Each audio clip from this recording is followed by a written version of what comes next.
మన భారతదేశంలో విచిత్రమైన సంస్కృతి ఉండేది. ఏంటంటే జోగిని వ్యవస్థ అంటారు దాన్ని. మన భారతదేశంలో మరి ముఖ్యంగా తెలుగు రాష్ట్రంలో జోగిని అన్న పేరుకి దేవదాసి వ్యవస్థ అంటారు. మహారాష్ట్రలో అయితే మాతాంగి అని పిలుస్తారు, కర్ణాటకలో అయితే బసిబి అని పిలుస్తారు. ఇలా ఒక్కో రాష్ట్రంలో ఒక్కొక్కలా పిలుచుకున్నా వీరు బ్రతుకులు మాత్రం ఏంటో తెలుసా? ఈ జోగిని దేవదాసి ఎవరైతే ఉందో ఈ అమ్మాయికి 10 ఏళ్ల వయసు వచ్చేసరికి లేదా 10 నుండి 12 ఏళ్ల వయసు వచ్చేసరికి తీసుకెళ్ళి దేవునికి పెళ్లి చేస్తారండి. ఎవరికి? దేవుడికి. దేవుడికి పెళ్లి చేయడం ఏంటి అని అనుకోకండి. దేవుడికి పెళ్లి చేస్తాం, పేరుకి దేవుని భార్య, కానీ ఎవరికి భార్యో తెలుసా? ఊరందరికీ భార్య. మీరు అప్పుడప్పుడు విన్నారో లేదో, మరి మా ఈస్ట్ గోదావరిలో అంటారు, ఇది ఈస్టా వెస్టా? వెస్ట్ గోదావరి. ఈస్ట్లో మాకు ఒకటి, మరి మీకు ఉండాలి, ఎందుకంటే 2 కవల పిల్లలు కదా. భోగం వ్యవస్థ అని ఒకటి ఉంటుంది, మీరు విన్నారా? భోగం వల్ల అంటారు. ఈ వ్యవస్థ ఎలా వచ్చింది అనుకుంటున్నారు? పెత్తందారి వ్యవస్థ చేసిన ఒక భయంకరమైన కార్యం ఇది. జోగినీలుగా మార్చి ఆడపిల్లలను భయంకరమైన పరిస్థితుల్లోకి ఇచ్చి మతం అనే రంగు పూసింది కాకతీయుల వ్యవస్థ. ఆ కాకతీయుల పెత్తందారి వ్యవస్థ వచ్చిన తర్వాత మతం అనే భయాన్ని ఒక రంగును పూసేసి మరి ముఖ్యంగా దళిత జీవితాల్లో ఉన్నవారిని, మరి ముఖ్యంగా బడుగు బలహీన వర్గాల్లో బ్రతుకుతున్న కుటుంబాల్లో ఆడపిల్లలను బయటికి లాగి దేవుడికి పెళ్లి చేసి, ఆ దేవుడికి పెళ్లి చేసామని చెప్తారు. ఆ ఫస్ట్ నైట్ ఎవరితో జరుగుతుందో తెలుసా? కొన్ని పచ్చిగా ఉంటే తప్పదు వినాలి. ఆ గుడి పూజారితో జరుగుద్ది. ఆ తర్వాత ఎవడైతే ఆ ఊర్లో తలక మాసిన ప్రెసిడెంట్లు పెద్ద మనుషులు ఉంటారు చూసారు, వాళ్ళ దగ్గర తీసుకెళ్తారు. వాళ్ళు అయిపోయిన తర్వాత ఎవడికి నచ్చినట్టు వాడు చేస్తుంటే అదేంటయ్యా సంభోగం అంటే భక్తి. ఏంటంటే అది దేవునికి ఆరాధన. మరి ముఖ్యంగా వారి జీవితాలు ఎలా ఉండేవో తెలుసా? దేవుని బొమ్మల ముందు డ్యాన్స్ చేయడం, సోమవారం నుండి శనివారం వరకు ఆ గుడి చుట్టూ రకరకాల పరిస్థితులు చేయడం, ఇది దేవునికి సేవ చేయడం. ఇప్పటికీ తెలంగాణ రాష్ట్రంలో 30 లక్షల మంది ఉన్నారు దేవదాసీలు. ఇప్పటికీ మన తెలుగు రాష్ట్రాల్లో, మరి ముఖ్యంగా మన ఏపీలో 20 లక్షల మంది దేవదాసి వ్యవస్థ ఉన్నది. ఇంత భయంకరమైన పరిస్థితి. ఇది ఎట్లా జరుగుతుంది అంటే, మనం అనకపోయినా ఎప్పుడో తెలుగు రాష్ట్రం అవుద్దన్న వీడియోది, ఎప్పుడో తెలుగు రాష్ట్రం మన ఏపీ గవర్నమెంట్ ఎప్పుడో స్పందించి ఈ సాంఘిక దురాచారం కొరకు ఒక వీడియో డిజైన్ చేసింది. ఒకసారి చూడండి, సీన్ ఏంటో మీకు అర్థమవుద్ది. అప్పుడు బైబిల్ వాక్యాల యొక్క తీవ్రత మీకు అర్థమవుతుంది. కొంచెం సౌండ్ పెట్టండి, అందరికి వినిపించాలి, బాగా వినండి. ఏముంది మన దేశం కొరకు చెప్పుకోవడానికి? మన తెలుగు రాష్ట్రాల్లో జరుగుతున్న ఘోరమైన కలి ఒక 30-40 సంవత్సరాల క్రితం ఇప్పటికీ అక్కడక్కడ గ్రామీణ వాతావరణం కనబడుతుంటుందని ఇలాంటి పరిస్థితులు.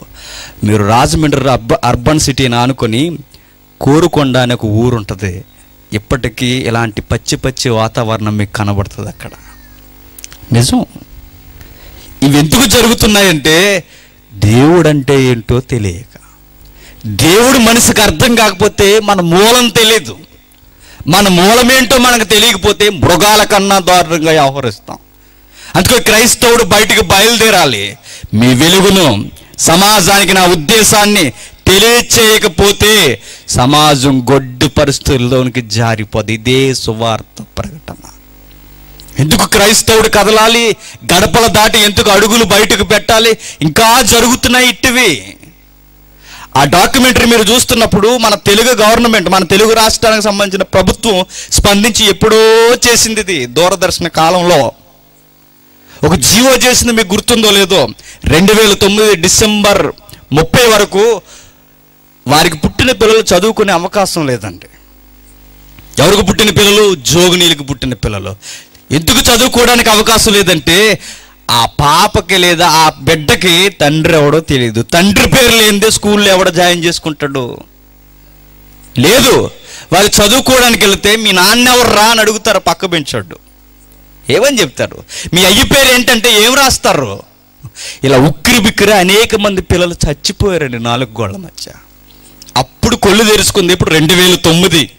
2009లో కొళ్ళు తెరుచుకుని మన భారతదేశంలో మన రాష్ట్రం జనవరి 30 జీవో నెంబర్ 139 ఒక స్పెషల్ జీవో చేసింది. దేవుని తెలుసా, జోగిని వ్యవస్థ నుంచి వచ్చిన పిల్లల్ని చదువుకి ఆటంకము చెప్పొద్దు. ఒకరోజు ఏం చేశారంటే 10th క్లాస్ చదువుతున్న అబ్బాయికి హాల్ టికెట్ ఇవ్వలేదు. ఎందుకు ఇవ్వలేదు? తండ్రి పేరు లేదు కనుక. అప్పుడు స్పందించింది మన గవర్నమెంట్. ఎందుకు ఇలాంటివి జరుగుతున్నాయంటే ఇలాంటివి జరుగుతాయని, జరిగాయని, జరగబోతున్నాయని సర్వోన్నతుడైన దేవుడు ఎప్పుడో గుర్తించాడు. ఈ జాడ్యం ఎక్కడదో తెలుసా? మిడిల్ ఆసియా అనుకున్న ఆ దేశాల్లోనిది. ఈ భారతదేశానికి గొడ్డి వాతావరణం ఎట్లా వచ్చిందో తెలుసా? ఆర్యులు తెచ్చారు. ఇది ఆర్యులు అంటగట్టారు. ఆ ఆర్యులే నీచమైన ఆచారాలన్నీ లోకానికి, మన దేశానికి ఇచ్చుకొచ్చారు. కైబరు కనుమల గుండా అక్కడుండేది ఈ భయంకరమైన వాతావరణం. దాన్ని చూసి అప్పుడే క్రీస్తు పూర్వమే ఇశ్రాయేలు కూడా అప్పుడప్పుడు వాతలు వేసుకునేవారు. ఇలాంటి దానికి విగ్రహాలకి వారి పిల్లల్ని బలివ్వడం, దాన్ని అగ్నిగుండాలు దాటించడం అంటాడు బైబిల్లో. అగ్నిగుండం దాటించొద్దు అంటే, అగ్నిగుండం అంటే మీరు ఏదో అనుకోక నిప్పుల మీద నడవడం కాదు. అగ్నిగుండం అంటే ఒక రాగి విగ్రహాన్ని చేసి వెనక ఆ విగ్రహానికి ఖాళీ ప్రాంతం పెట్టి లోపల నిప్పులు పోస్తే రాగికున్న గుణం ఏంటంటే విపరీతంగా వేడెక్కుతుంది త్వరగా. ఆ వేడెక్కిన ఆ విగ్రహం ఎలా ఉంటుందో, పైకి ఈ తలంతా మేకపోత ఆకారం ఉంటుంది, కిందంతా మనిషి ఆకారం ఉంటుంది.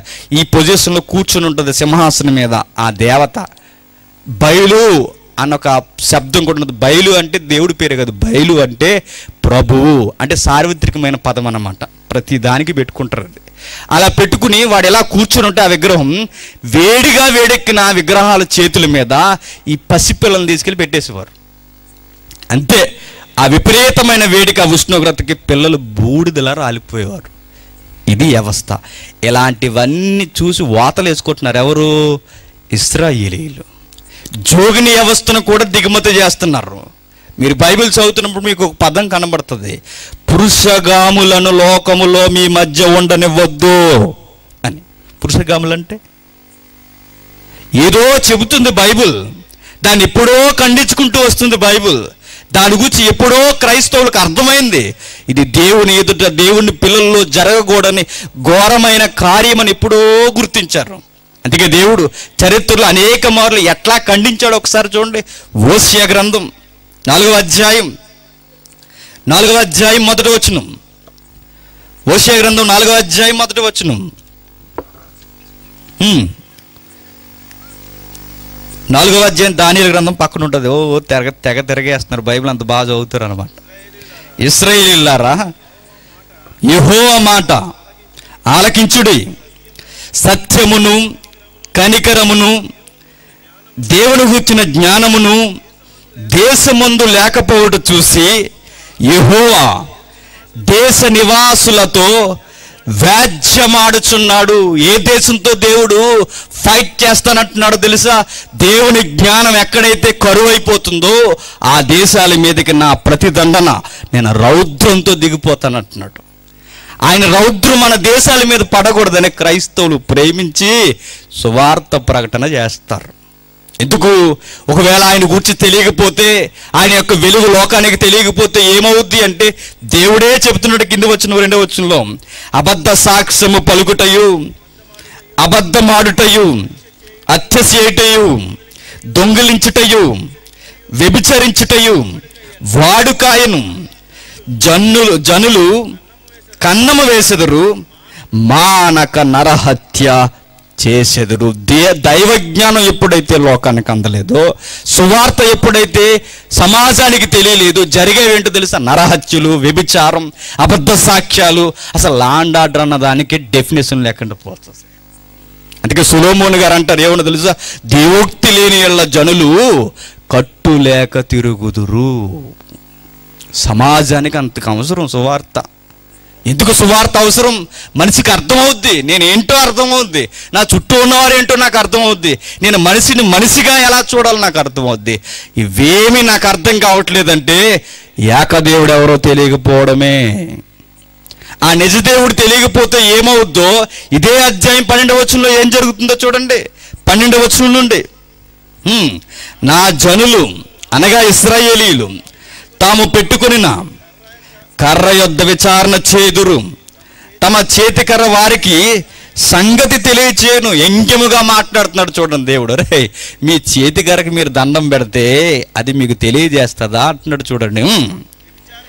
వ్యభిచార మనస్సు వారిని త్రోవ త్రప్పింపగా వారు తమ దేవుణ్ణి విసర్జించి వ్యభిచరించెదరు. ఎందుకు బైబిల్ ఎందుకు విగ్రహారాధన ఖండిస్తుంది తెలుసా? మనిషి మనసు పెట్టరేగిపోద్ది. వాడి మనసులో విపరీతమైన ఆలోచనలు వచ్చేస్తాయి. బయట కనిపిస్తున్న వాటిని మ్రొక్కడం ప్రారంభిస్తే వాడి పరిస్థితులు ఎలా ఉంటుందో తెలుసు? వ్యభిచారం మనసు వస్తుంది లోపల. అడ్డు అదుపు ఉండదు మనిషికి. ఈరోజు మనకి జన విజ్ఞాన వేదిక, ఆ వేదిక, ఈ వేదికలు ఇప్పుడు పుట్టాయి. అవి చెయ్యొద్దు, ఇవి చెయ్యొద్దు, ఇవన్నీ మూఢాచారాలు, ఇవన్నీ మూఢనమ్మకాలు, ఇలా నిమ్మకాయలు కోయడం, జంతువులను బలించడం, ఇవన్నీ తప్పు అని ఈరోజు చెప్తున్న విజ్ఞాన వేదిక.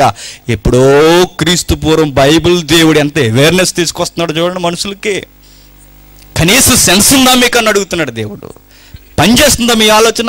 అరే మీరు వాడుకునే వస్తువులకి మీరెందుకు దండం పెడుతున్నారు అని అడుగుతున్నాడు. ఇంకా కిందికి 13వ వచనం. పర్వతముల శిఖరముల మీద బలులర్పింతురు, కొండ మీద ధూపం వేయుదురు, సింధూర వృక్షముల కిందను, చీనారు వృక్షముల క్రిందను, మస్తాకి వృక్షముల క్రిందను నీడ మంచిదని అచ్చటనే ధూపం వేయుదురు. ఎందువలననే విగ్రహారాధన వలననే ఏం జరుగుతుంది?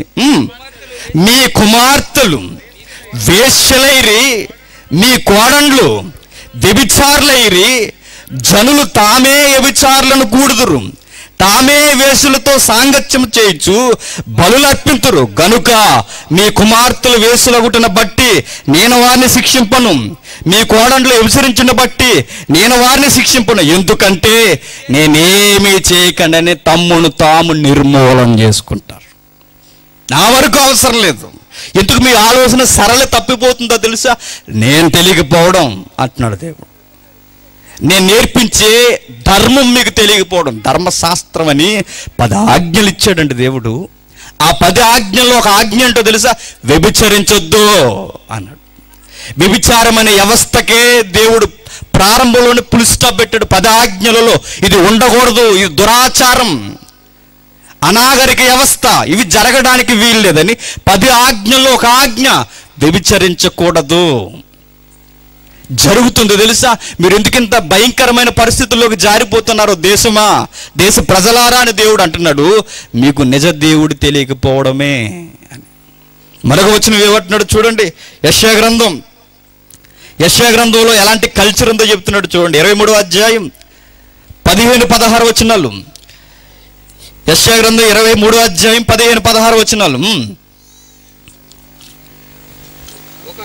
ఒక రాజు ఏ ఏలుబడిలో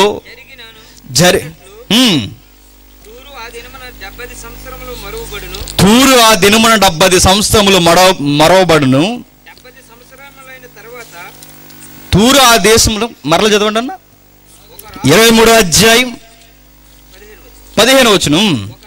ఒక రాజు ఏలుబడిలో జరిగినట్లు తూరు ఆ దినమున 70 సంవత్సరములు మరవబడును. 70 సంవత్సరాలు అయిన తర్వాత వేశ్యల కీర్తనలో ఉన్నట్లు జరుగును. ఏమనగా మరువబడిన వేశ్య సితార తీసుకుని పట్నములో తిరుగులాడుము. ఏం చెప్తున్నాడు? స్పెషల్ సాంగ్స్ ఉన్నాయంట వారికి సంబంధించి. చూసిరా దేశము ఎలాంటివి వచ్చాయి చూడండి. వేశ్యల కీర్తనలు. అప్పట్లోనే తూరు అంటే అదొక తీర ప్రాంతం. మీరు మ్యాప్ చూడండి బైబిల్లో. అదొక సముద్ర తీర ప్రాంతం. ఆ తీర ప్రాంతంలో ఎవరిని ఆరాధించేవారంటే ఉదయాన్నే సూర్యుడు అనే ఒక ఆయన ఆ గర్భం నుండి బయటకు వస్తుంటే అదే దేవుడు అనుకున్నారు. ఎవరు? ఆ తీర ప్రాంతంలో ఉన్న బ్రతుకుతున్న ప్రజలు. వారికి ఏమర్థమైంది అయ్యా ప్రకృతిని పూజిస్తే అంటే, ఆ పూజిస్తే వారికి అర్థమైంది ఏంటంటే స్పెషల్ సాంగ్స్ రాసుకున్నారంట. ఏంటవి? వేశ్యలకి. నిజ దేవుడు తెలియకపోతే ఎలాంటి గొడ్డి పరిస్థితులు వస్తున్నాయి చూడండి. ఎందుకు సువార్త చేయాలి? మనిషికి నిజ దేవుడు తెలియకపోతే ఇలాంటివి జరిగిపోతాయి. అందుకే దేవుడు ఏమన్నాడు చూడండి. అప్పుడే క్రీస్తు పూర్వమే రాజుల చేత ఏమని రాయించాడో చూడండి. మొదటి రాజుల గ్రంథం త్వరగా 14వ అధ్యాయం మొదటి రాజుల గ్రంథం 14వ అధ్యాయం 22వ వచనం నుండి, మొదటి రాజుల గ్రంథం 14వ అధ్యాయం 22వ వచనం నుండి, యోధావారు యెహోవా దృష్టికి కీడు చేసి తమ పితరులు చేసిన దాన్ని అంతటిని పాపము చేయుచు ఆయనకు రోషం పుట్టించిరి. ఎట్లనగా ఎత్తైన ప్రతి పర్వతం మీదను బలిపీఠములను కట్టి విగ్రహములను నిలిపి దేవతా స్తంభముల నుంచిరి. మరియు పురుషగాములు, చూసారా, ఎప్పుడైతే విగ్రహారాధన జరిగిపోతుందో, ఎప్పుడైతే మనిషి నిజ దేవుడిని వదిలి ఈ లోకాన్ని, ఈ ప్రకృతిని పూజించడం మొదలు పెట్టాడో, జనులకు వస్తున్న కల్చర్ చూడండి, పురుషగాములు అన్న. పురుషగాములు అంటే ఎవరో తెలుసా? వాళ్ళే దేవదాసి అని లేడీని అంటారు, వీడు దేవదాస్ అన్నమాట. ఎవరు? పురుషగాములు. అది ఎట్లా ఉంటుందో తెలుసా వ్యవస్థ? దేవాలయానికి పూర్తిగా అంకితం చేసేస్తారండి వారిని. వారు ఏం చేయాలంటే సంబరాల్లో డ్యాన్స్ చేయాలి. ఎక్కడ జరుగుతుంది? మిడిల్ ఆసియాలో. నేను ఇండియా కోసం మాట్లాడట్లా. అక్కడ జరుగుతున్న పరిస్థితికి వచ్చి ఆ పురుషగాముల్ని వారిని అప్పగించేస్తారు. వారు ఏం చేస్తారంటే అక్కడే బ్రతకాలి, అక్కడే తినాలి, ఆ దేవుని ముందు డ్యాన్స్ చేయాలి. అక్కడ జరుగుతున్నది ఇంకోటి ఏంటి చెప్పిన, వ్యభిచారం కూడా దేవునికి ఆరాధన కార్యక్రమం. మీరు అప్పుడప్పుడు చూడండి, ఆ వాతావరణంలో ఇలాంటి పిచ్చి పనులు చేయడం తప్పు అనిపించదు. ఎందుకు? అది దేవునికి ఆరాధన. చూసారా, ఇలాంటివి అప్పుడే జరుగుతున్నాయి. పురుషగాములు అంటే దేవదాసి వ్యవస్థలో స్త్రీలు ఎలా అయితే ఉన్నారో, పురుషుల వ్యవస్థలో కూడా ఇలా స్పెషల్ టీమ్స్ ఉండేవన్నమాట. అప్పుడప్పుడు చూసారా, కొన్ని జంతువులు అలా తిరుగుతూ ఉంటాయి. ఇవేంటంటే దేవుడికి ఇచ్చేసారంట వాటిని. అలానే మనుషులు కూడా ఇచ్చేసేవారు అప్పుడైతే ఎప్పటికీ మన తెలంగాణ రాష్ట్రంలో జరుగుతుంది, ఎప్పటికీ మన తెలుగు రాష్ట్రం, మన తెలంగాణలోని, ఇక్కడ మన తెలుగు రాష్ట్రం, మన ఏపీలో కూడా జరుగుతుంది. ఈ రెండు తెలుగు రాష్ట్రాల్లో ఈ పచ్చిగా అక్కడక్కడ మనకు కనిపిస్తుంటాయి ఈ పచ్చి వాతావరణం. ఆ రోజు జరుగుతుంది చూడండి, బయలుదేవత గుడిలో. ఆ రోజు బయలుదేవత గుడిలో పురుషగాములని ఒక వర్గం ఉండేది. అట్టి వాతావరణం వద్దు అంటున్నాడు దేవుడు. సువార్త ప్రకటన ఎందుకు జరగాలి అంటే నిజదేవుడు ఎవరో తెలుస్తుంది. అది ఆయన తెలియకపోతే మనుషులు ఏర్పరచుకునే ఇలాంటి భయంకరమైన పరిస్థితులు ఇంకా అన్యుల మధ్య ఎట్టివి జరిగేవో తెలుసా? పురుషులతో పురుషులు కూడడమే కాదు, స్త్రీలతో స్త్రీలు సంభోగించడమే కాదు, మరి జంతువులతో కూడా పోయేవారు. ఇది దేశం, ఇది దేశాల నాగరికత. క్రైస్తవ్యం వచ్చేంత వరకు ప్రపంచం కళ్ళు తెరుచుకోలేకపోయిందండి. అందుకు సువార్త ప్రకటన జరగాలి. ఇట్టి భయంకరమైన కార్యాలను దేవుడు ఎప్పుడో ఖండించాడు. రాజులు వచ్చిన తర్వాత హిజ్కియా కానీ, దావీదు తర్వాత వచ్చిన గొప్ప రాజులు, ఇలాంటి రాజులు వచ్చిన తర్వాత దేవుడు అధికారికంగా చెప్పి వారి ప్రవక్తల ద్వారా ప్రేరేపించింది ఏంటో తెలుసా? ఇదిగో మీ దేశంలో ఉన్న పురుషగాములను ఎల్లగొట్టుడి. మీరు ఇంటి గ్రంథం చదవండి. ఇదే రాజుల గ్రంథం 15వ అధ్యాయం, ఇదే రాజుల గ్రంథం 22వ అధ్యాయం. ఈ 2 అధ్యాయాలు మీరు చదవండి. అక్కడ జరుగుతున్న రాజుల యొక్క చర్యలు మీకు కనబడతాయి. వారు తీసుకుంటున్న స్పెషల్ జీవోస్ మీకు కనబడతాయి. వారు తీసుకున్నది ఏంటో తెలుసా? అర్జెంటుగా ఈ పురుషగాములను, ఈ దేవదాసి వ్యవస్థను బయటకు తోలేయాలని దేవుడు చెప్తాడు. తోలు పడేస్తారండి బయటికి. ఇది వద్దని దేవుడు ఎప్పుడో ఖండించారు. ఆశ్చర్యపోయి ఒక రెఫరెన్స్ చూద్దామా? ద్వితీయోపదేశకాండం ఒకసారి చూడండి. ద్వితీయోపదేశకాండం 23వ అధ్యాయం, ద్వితీయోపదేశకాండం 23వ అధ్యాయం 17-18 వచనాలు. ఇశ్రాయేలు కుమార్తెలలో ఎవరియు వేశ్యగా ఉండకూడదు. ఇశ్రాయేలు కుమారుల్లో ఎవడును పురుషగామిగా ఉండకూడదు. 17వ వచనం చూడండి. ఇశ్రాయేలు కుమార్తెల్లో ఎవరియు వేశ్యగా ఉండకూడదు. ఎవ్వరు వేశ్యగా ఉండకూడదట. వేశ్య అన్న దానికి పుట్టినోటి ఇచ్చాడు చూడండి, దేవదాసి అన్న. ఇశ్రాయేలీలో ఇట్టి ఆచారం జరగకూడదు. ఇది భయంకరం. 10 ఆజ్ఞల్లో ఒక ఆజ్ఞ దేవుడు ఎందుకు పెట్టాడు తెలుసా? అన్యులలో ఇట్టి ఆచారాలు ఉంటాయి, వారికి దేవుడు తెలియదు కనుక. నిజ దేవుడిని నమ్ముకున్న మీరెంతగా ఎట్లా అవుతున్నారని మోసే 40 రోజులు ఉపవాసం చేసి దేవుని యొక్క ఆజ్ఞలను అందుకుని ప్రజలకు బోధించాడు సువార్త ప్రకటన. అందుకు ఇశ్రాయేలుకి కొన్ని కాకపోయినా కొన్నైనా విలువలుండే పాటిస్తే ఆ తర్వాత మీరు అనేక అధ్యాయాలు చదవండి. లేవియకాండం 19:29 కానీ, నిర్గమాకాండం 20:14 కానీ ఇవి చదివితే మీకు అదే దేవదాసి వ్యవస్థను వద్దని దేవుడు ఖండిస్తాడు. ఇది విచిత్రం ఏంటో చెప్పనా, ఇలాంటి వ్యవస్థ నిన్న మొన్నటి వరకు జరిగేదండి. 1901లో ఏం జరిగిందో తెలుసా? ఒక మిషనరీ మన దేశానికి వచ్చింది. ఆమె పేరు ఎమీ కార్మైకెల్. ఒక లేడీ, ఎక్కడో పుట్టింది, చాలా అందంగా ఉంటుందండి ఆ అమ్మాయి. తన జీవితానికి అన్ని దేవుని కొరకు వదిలేసుకుంది. 1901 ఒకరోజు ఏం జరిగిందో తెలుసా? మన బెంగళూరు సిటీ ఉంది, సిలికాన్ సిటీ అని చెప్పుకుంటాం. అక్కడ మాతాంగి వ్యవస్థ అని పెద్ద పేటేశారు ఈ పనికి మాలిన ఆచారాలకి. అక్కడ ఏం జరుగుతుందంటే, అక్కడ మాతాంగి అనే వ్యవస్థకి ఏం చేస్తారంటే, అప్పట్లోనే పిల్లల్ని బలిగా, అంటే బలి అవడానికి బలి పశువులను ఇచ్చినట్లుగా ఈ వ్యవస్థకి ఇచ్చేసేవారు. ఇచ్చేస్తే ఏం జరిగేది తెలుసా? 8 నుంచి 10 ఏళ్ల లోపు పిల్లల్ని ఇచ్చేస్తే ఒక పాప ఆ గుంపులోంచి పారిపోయి బయటకు వస్తుందండి. పరిగెట్టుకుని వస్తే ఆమె పేరు పిన్ని, ఏదో చిన్న పేరు ఉంటుంది నిక్నేమ్లా. అమ్మాయి బయటకు వచ్చిన తర్వాత పరుగు తీస్తూ క్రైస్తవ కుటుంబంలోకి వెళ్తే ప్రార్థన జరుగుతున్నప్పుడు ఆ ప్రార్థన చూడకుండా ఏదో జరుగుతుందిలే అనుకుని లోపలికి వెళ్ళిన తర్వాత, నాకు ఆకలేస్తుంది, నాకు అన్నం పెట్టండి అంటది. 8 నుంచి 10 ఏళ్ళ వయసు అండి ఆ పిల్లది. ఎక్కడి నుండి వచ్చావమ్మా అంటే పలానా అని చెప్తుంది. సరే అన్నం తినని అన్నం పెడితే ఆ గోడ మీద యేసుక్రీస్తు ఫోటో చూసి ఏదైతే పెట్టిన భోజనం ఉందో కింద పడేసి నేను తిన్ను అంటుంది. అంటే మీరు ఆ దేవుణ్ణి నమ్ముకున్నారు కదా, అందుకు నేను తిన్ను అంతే. ఈ పిల్ల పరిస్థితిని గమనించి ఆ ఇంట్లో ఉన్న స్త్రీ ఏం చేస్తుందో తెలిసే, ఎమీ కార్మైకెల్ దగ్గర తీసుకెళ్తుంది ఉదయం అయిన తర్వాత.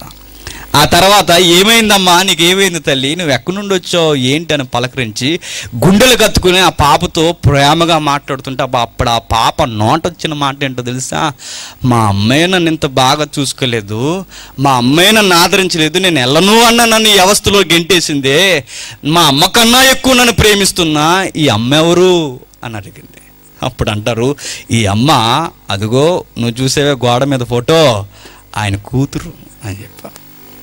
అక్కడ నుండి దేవదాసి వ్యవస్థను అర్థం చేసుకోవడం ప్రారంభించింది ఎమీ కార్మైకెల్. వారి కొరకు విజ్ఞాపనం చేసింది, ప్రార్థన చేసింది, ఎంతో ఫైట్ చేసింది, ఈ పెత్తందారి వ్యవస్థ మీద తిరుగుబాటు చేసింది. ఇది అన్యాయం, దేవుని పిల్లల మధ్య ఇలాంటి ఘోరమైన కార్యాలు జరగకూడదని సువార్త ప్రకటన చేసి వాటిని ఖండించడం మొదలుపెట్టింది. ఆ తర్వాత గవర్నమెంట్ మేల్కొంది, ఆ తర్వాత జీవోలు చేసింది, ఆ తర్వాత ఇది జరగకూడదని బెంగళూరు సిటీలో ప్రత్యేకమైన వసతి గృహాలు తీసుకొచ్చారు. ఎప్పటికీ మీరు ఎమీ కార్మైకెల్ మీద వసతి గృహాలు ఎప్పటికీ ఆ డోర్లు తెరిచి ఉన్నాయండి. ఇప్పటికీ ఆ సంస్థలు ఉన్నవారు ఎప్పటికీ అక్కడ జాయిన్ అవుతున్నారంటే అక్కడక్కడ పచ్చిగా ఇంకా ఆ వాతావరణం ఉంది. ఆమె వచ్చిన తర్వాత ఇలాంటివన్నీ ఖండించడం ప్రారంభించింది. ఆమె జీవితంలో దర్శనం ఏంటో చెప్పనా? ఆమె దర్శనం అనగానే మీరు ఏదో కర్రలో కనబడ్డం అనుకో, దర్శనం అనగానే విజన్, లక్ష్యం. ఆమె జీవిత లక్ష్యం ఏంటంటే దేవుడు ఒక పాఠం నేర్పించాడు పరిస్థితుల ద్వారా. ఏం పాఠం తెలుసా? చిన్నప్పటి నుంచి ఒక ఆశ ఆ పాపకి, ఎమీ కార్మైకెల్కి. మీరు కావాలంటే ఇంటికి వెళ్ళిన తర్వాత చూడండి, చాలా చక్కగా ఉంటుందండి. ఆమె కళ్ళు నల్లగా ఉండేవట. ఎప్పుడు దేవునికి ప్రార్థన చేసుకునేది వయసు వచ్చిన దగ్గర నుంచి, చిన్నప్పటి నుండి కూడా. ఏమైనా తెలుసా? మా అమ్మ కళ్ళు చక్కగా, ఫారినర్స్ కళ్ళు ఎలా ఉంటాయి, పిల్లి కళ్ళు ఉంటాయి, గాజు కళ్ళు ఉంటాయి చూసారా, అలా ఉంటాయి. ఈ పాప కళ్ళు మాత్రం నల్లగుడ్లు ఉండేవి. మా అమ్మ కళ్ళు చాలా చక్కగా ఉన్నాయి, నా కళ్ళు మాత్రం ఎలా ఉన్నాయి, నా కళ్ళు కూడా అలా ఇవ్వు ప్రభువా, మార్చి ప్రభువా అని ఎప్పుడు ప్రార్థన చేసుకునేదట. చిత్రం ఏంటో తెలుసా? ఎప్పుడు మారలేదు, ఆ కళ్ళు అలానే ఉన్నాయి. ఒకరోజు ఇండియాకి వచ్చిన తర్వాత ఈ బాలురికి జరుగుతున్న ఈ పరిస్థితులన్నీ చూసి, భారతదేశంలో ఉన్న స్త్రీలందరినీ చూసిన తర్వాత ఒకరోజు ఉలిక్కి పడింది. ఎందుకు తెలుసా? మన భారతీయుల కళ్ళన్నీ నల్లగా ఉంటాయి. అప్పుడు అర్థమైంది, ఈ ప్రజలతో నేను కలిసిపోవడానికి, ఈ ప్రజలకు నేను సువార్త ప్రకటించడానికి ఇందుగా నన్ను ఎలా పుట్టించావు ప్రభువా అని. తనకు ప్రార్థన చేస్తున్నప్పుడు తెలియలేదు, ఆ తర్వాత అర్థమైంది, నన్ను ఇందుకే భారతదేశానికి దేవుడు పంపించడానికి నేను ఈ ఆకారంలో పుట్టాను. మనం ఎందుకు పుట్టామో తెలుసా? మనల్ని చూసి మురిసిపోతాను కదా అద్దం ముందు నిలబడి. మనం ఎందుకు పుట్టామంటే దేవుని కొరకు మహిమార్థంగా జీవించడానికి. మనం ఎందుకు దేవుని కొరకు బ్రతుకుతున్నామంటే అనేక మందిని బ్రతికింప చేయడానికి. అదే ప్రభువు నేర్పింది. ఆయన ఉన్నప్పుడు నేను లోకానికి వెలుగు అని చెప్పాడు. ఆయన వెలుతూ లోకానికి మీరు వెలుగుగా ఉండండి అన్నాడు. మీ వెలుగు అనేకులకు అనేకులకు కనిపించేలా, దీపస్తంభం మీద ఉండేలా దీపం ఉంటే అనేకులకు వెలుగు ఎలా ఇస్తుందో మీరు కూడా లోకానికి వెలుగుగా ఉండండి. మీ సత్క్రియలు లోకానికి కనిపించేలా బ్రతకండి అన్నాడు. అది క్రైస్తవులు బ్రతకంటే. అందుకే మనం క్రైస్తవులు అయ్యాం. లైక్ అనేక మిషనరీస్ వారి జీవితాలు అర్పించి తెలుగు రాష్ట్రాన్ని భారతదేశాన్ని వెలిగించారు. వారు సువార్త ప్రకటన జన్మ హక్కుగా మార్చుకున్నారు. కనుక ఒక మంచి మాట చూసి ముగించుకుందాం. పేతురు రాసిన పత్రిక, అపోస్తలుడైన పేతురు గారు రాసిన పత్రిక 2వ అధ్యాయం 12వ వచనం. అపోస్తలుడైన పేతురు గారు రాసిన మొదటి పత్రిక 2వ అధ్యాయం 12వ వచనం. అన్యజనులు దుర్మార్గులను దూషించుదురో ఆ విషయంలో వారు మీ సత్క్రియలు చూసి వాటిని బట్టి దేవుని మహిమపరచున్నట్లు వారి మధ్యను మంచి ప్రవర్తన గలవారై ఉండవలనని మిమ్మును బతిమాలు కొనుచున్నాను. చూసారా, ప్రభువు చెప్పిన మాట తన జీవితంలో పాటిస్తున్నాడు. అన్యజనులతో మీరు ఎలా ఉండాలో తెలుసా? ఇదిగో వారి మధ్య మీరు వెలుగుగా ఉండండి, వారిని మార్చండి. వారి జీవితాలు విలువ వారికి తెలియదు. వారికి తెలియాలంటే మీరు సర్వలోకానికి సువార్త ప్రకటన చేయండి. సువార్త నాకు అర్థమైతే ఏమర్థమవుద్ది అంటే నా మూలం అర్థమవుద్ది, నేనేంటో అర్థమవుద్ది, నా జీవితం ఏంటో అర్థమవుద్ది, నా చుట్టూ ఉన్న వారిని ఎలా ప్రేమించాలో నాకు అర్థమవుద్ది. అందుకే క్రైస్తవుడైన ప్రతి ఒక్కడు మీ గృహాలు దాటి, మీ గడపలు దాటి బయటకు వచ్చి సువార్త ప్రకటన చేయాలి. చేయడమే కాదు, బ్రతుకుతూ చేయాలి. ప్రార్థన చేసుకుందాం. పరలోకమందున మా తండ్రి, ఇంకా అనేకమైన గొప్ప సంగతులు తండ్రి మీ కుమారుని ద్వారా వినిపించండి. అందరికీ సంగతులు అర్థమయ్యే హృదయాలు ఎరిగిన దేవాది మీకే తెలుసు తండ్రి.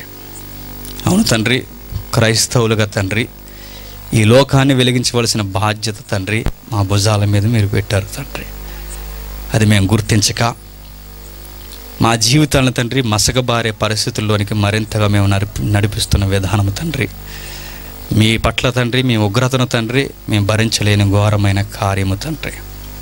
అట్టి భయంకరమైన పరిస్థితుల్లోనికి మేము జారిపోక మరొకసారి మమ్మల్ని మేలుకొలుపు తండ్రి, మా బాధ్యతను మీరు జ్ఞాపకం చేసిన దాన్ని బట్టి మీకు నిండు వందనాలు తెలియజేస్తూ తండ్రి, మా జీవితాలు తండ్రి కృతజ్ఞత కలిగి మీ కొరకు ఉన్నతంగా బ్రతకడానికి, మరింతగా ముందుకు మేము కొనసాగడానికి తండ్రి మీ కృపగల ఆత్మచేత మమ్మల్ని అందరినీ నడిపించండి.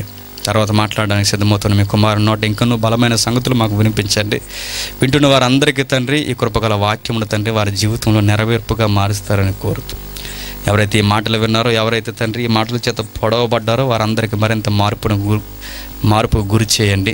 మమ్మల్ని శత్రువులుగా భావిస్తున్న వారిని క్షమించండి.